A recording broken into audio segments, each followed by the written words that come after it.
Hey everyone, so when I recorded this video, something quite tragic happened. I realized at the very end of the video that I had not hit play on my audio recording, so the mic on my shirt is just for show in this video. I was really frustrated. I had actually began recording the video again, and as luck would have it, my camera died halfway through, and my schedule's pretty tight at the moment, and I've really been trying to stick to the schedule of one video up every second Monday. So I do apologize for the audio quality in this video. I will say though that I'm still audible, but you may need to use closed captions for this video. Thank you, and I hope you enjoy. And if this is the first video of mine that you're watching, I am so sorry. Please go watch another video just so that I can reassure you that my audio quality is usually much better than this.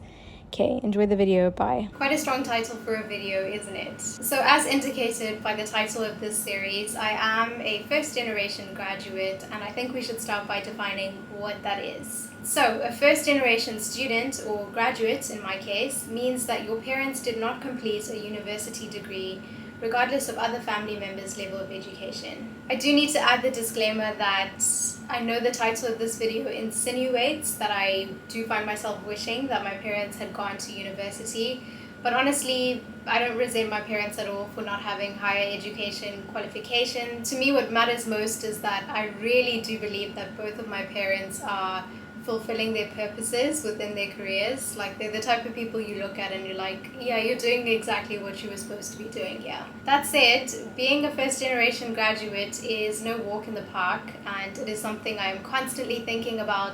I mean, how can I not? It is my lived experience after all. And today I wanted to share a bit about my experience as a first generation graduate because I don't think we talk about this nearly enough. And my whole premise for this channel is, if there's a video I wanted to see and nobody made it, I've got to go ahead and make the video myself. But first, if you're new here, hi, I'm Lamia, and we have a good time over here. I really think we do.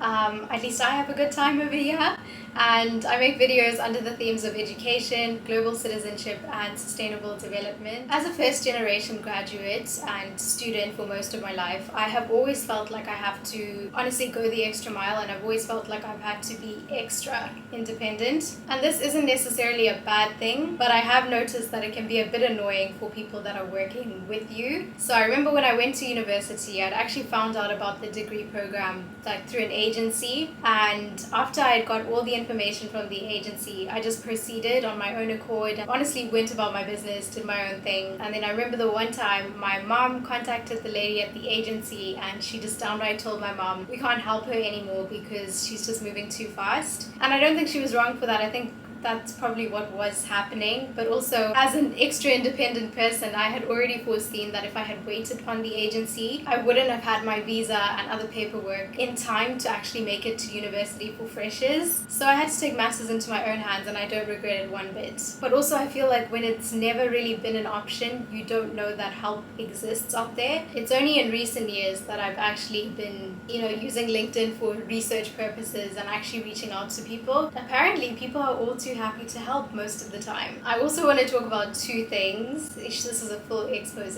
Around about the time where my videos started getting a bit more traction, more people were coming to the yard, and with that comes additional comments, and there's a certain genre of comments that I still receive to this day, and those comments are when people ask like obvious questions. And I was living at home at the time, and at the end of the day, when my mom and I were doing our daily reflections, this would always come up for me, and I would get so passionate and so enraged, for lack of a better word. And eventually, when it kept happening, I had to sit with myself and really get to the root cause of why they would get me so worked up. Like, it was never that deep. It's just a comment at the end of the day. Throughout my life, I've had to do everything on my own.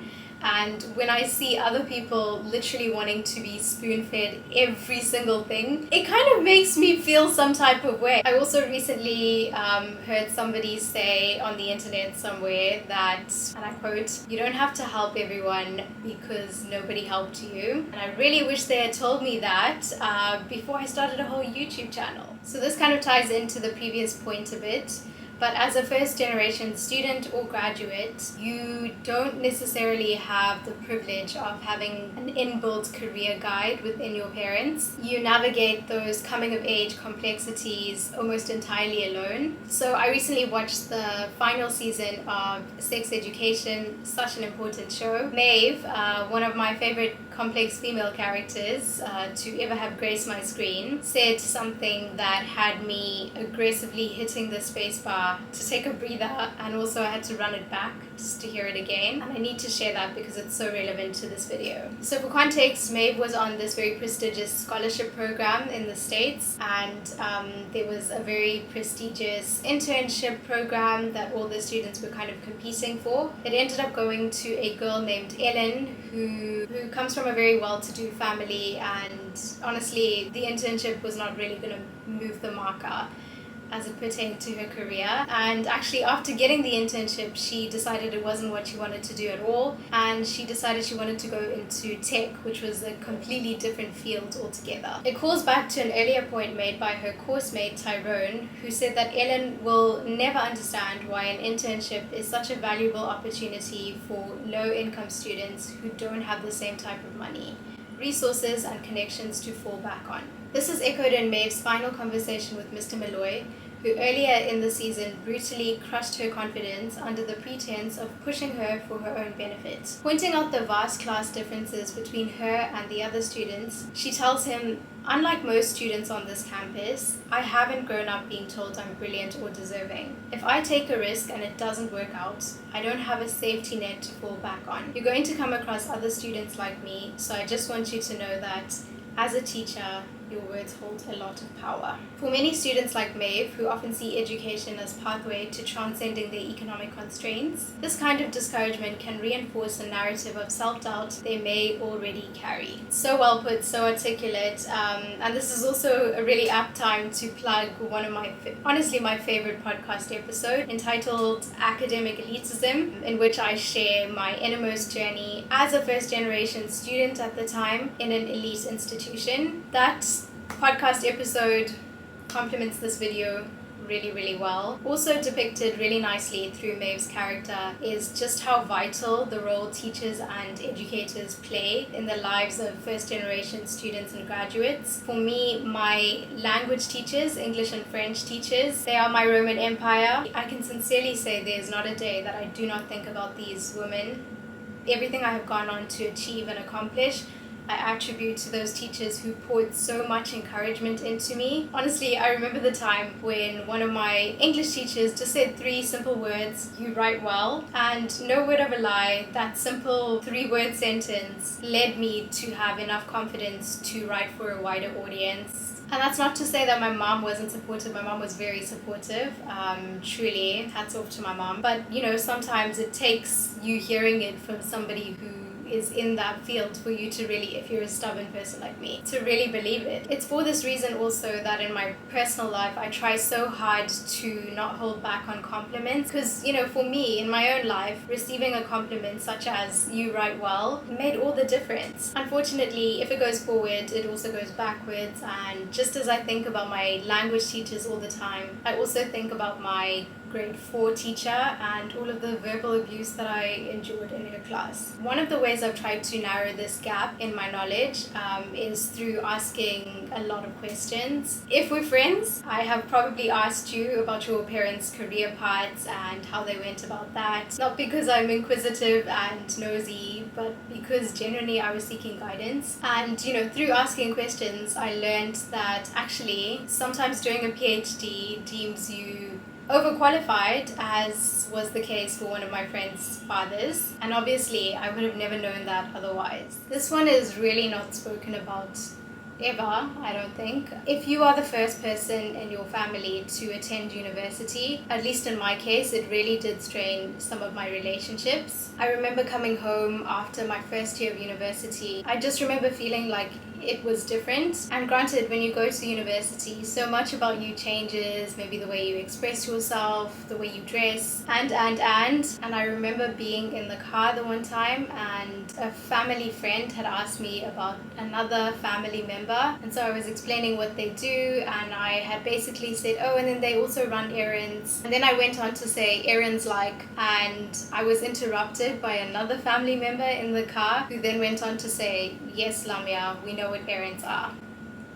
What do you even say in that kind of a situation? Similarly, another experience that really did change the way I moved through the world happened when I was about 8 or 9. We were at a food court and my cousins and I were waiting in the car, and you know when you're waiting and your guardian or parents are taking really long, you just start, you have wandering eyes, you're like observing random things. And I remember in that moment noticing that the logo for Pizza Inn actually has the Italian flag in the background. I had just, brought it up. We were kids after all. I was like, oh, that's kind of cool. And I remember when my aunt came back into the car, one of my cousins had basically gone on to present this information as though it was an original thought. And I will remind you, not in defense of myself, but it's important. I was like 8 or 9 and I reacted in a very unkind way. My aunt, rightfully so, reprimanded me. As much as I agree that I should have been reprimanded for the way I retaliated, I kid you not, it was also the moment where I realized that the game was a little bit different for me. And what I mean by that is, I'm not saying I know everything, but with the little bit I do know, I quickly learned that there was and is a time and place to share. For example, if it comes to quiz games, yeah, I'm free to be a smarty pants all that I want. But anywhere else, the line between sharing information and being perceived as being patronizing, it's a really thin, really blurry line. When Drake said all the things I know I still been silent though, it's basically talking about me, because sometimes I'm not even gonna lie to you guys, I will just say I don't know in fear of looking like a know-it-all. So yeah, that's kind of a sad thing to mention, but it is true, and I wanted to be transparent about my experience. So there's this certain type of video that keeps popping up on my For You page, which is great. I obviously love to see these kind of videos and I relate so much. And basically in these videos, it's, usually first generation immigrants, traveling, studying abroad and seeing all these beautiful places. And they're basically reflecting on how they get this opportunity because of all the sacrifices that their parents have made, and how sad it is that 9 times out of 10 their parents are never going to get to see these beautiful cities for themselves. And my goodness, if I can't relate to that. One of the sadder aspects of being a first generation student or graduate is persistent guilt. And this is not something that I open up about a lot, because how do you start speaking about this? But I remember the one time one of my closest friends, we were in Venice at the time, I remember where we were and everything, and we sat on this bench and he said to me, do you ever feel guilty for being here? And I just thought, he has read me for filth. Like, the woman was too stunned to speak. And I was like, yeah, like all the time. So yeah, the persistent guilt never does get easier. I also feel like when you are the first, with that you also do carry a lot of people's lost dreams. They see that in you. So yeah, oftentimes I am on the receiving end of some really just heart-wrenching comments. For example, I've received everything from, if I'm taking a long time to understand something, I have been told, how do you have a degree?